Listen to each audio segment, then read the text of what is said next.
Hello everyone, welcome to Misra classes. So today our topic is how to test whether two given fraction are equivalent or not.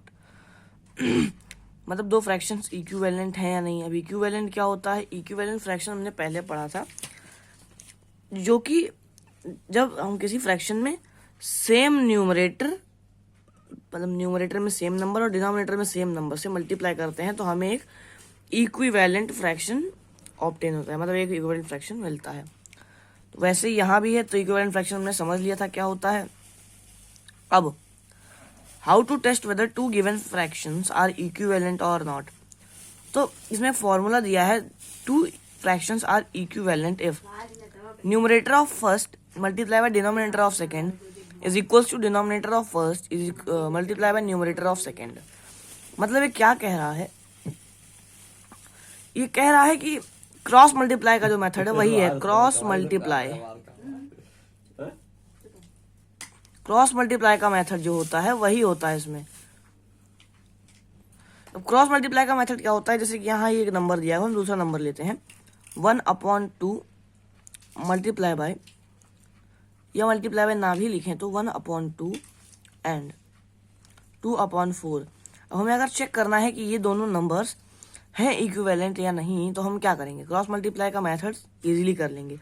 1/2 multiply by 2/4, इस तरीके से arrow बनाएंगे हम, और 4 को 1 के साथ मल्टीप्लाई करेंगे और 2 को 2 के साथ मल्टीप्लाई करेंगे, यानी का इसके इससे और इसको इससे करेंगे. इस तरीके से करेंगे अगर हम, तो 4 बन जाए हमारे पास 4 आ जाएगा और 2 2 भी 4 आ जाएगा. तो एक मेथड तो ये हो गया हमारे पास. अब दूसरा मेथड है कि अगर कोई भी अब बड़ा नंबर है तो मल्टीप्लाई करने में दिक्कत होगी. तो उसके लिए हम क्या करेंगे? जैसे कि हम यही वाला एग्जांपल लें अगर, तो 3/7 एंड 9/21. अब इसको अगर करना है तो पहले तो हम दोनों का स्टैंडर्ड फॉर्म में कर लेंगे. तो यहाँ हम देख सकते हैं 3/7 स्टैंडर्ड फॉर्म है. अब स्टैंडर्ड फॉर्म क्या होता है? स्टैंडर्ड फॉर्म नंबर्स का वो फॉर्म होता है जिसके और नीचे वो नंबर्स कट नहीं सकते, या उनके बीच में जो कॉमन फैक्टर होता है वो 1 होता है, 1 हो जाता है. स्टैंडर्ड फॉर्म वो फॉर्म होता है. अब अगर हम ध्यान से देखें तो 9/21 जो है वो स्टैंडर्ड फॉर्म में नहीं है. अब इसको स्टैंडर्ड फॉर्म में करेंगे तो उसके लिए हमको डिवाइड करना पड़ेगा. 3 से अगर हम करें, देखें तो 3 कॉमन है इनमें, तो 3 3 जा 9 और 3 7 जा 21.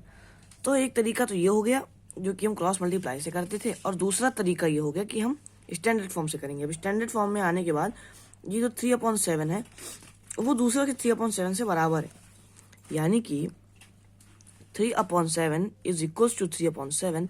सो ये दोनों नंबर्स इक्विवेलेंट होंगे, ये दोनों ही नंबर्स इक्विवेलेंट होंगे. आई होप आपको जानकारी अच्छी लगी होगी. अगर आपको ये वीडियो अच्छा लगा तो वीडियो लाइक करें, चैनल सब्सक्राइब करें. धन्यवाद. जय हिंद, जय भारत.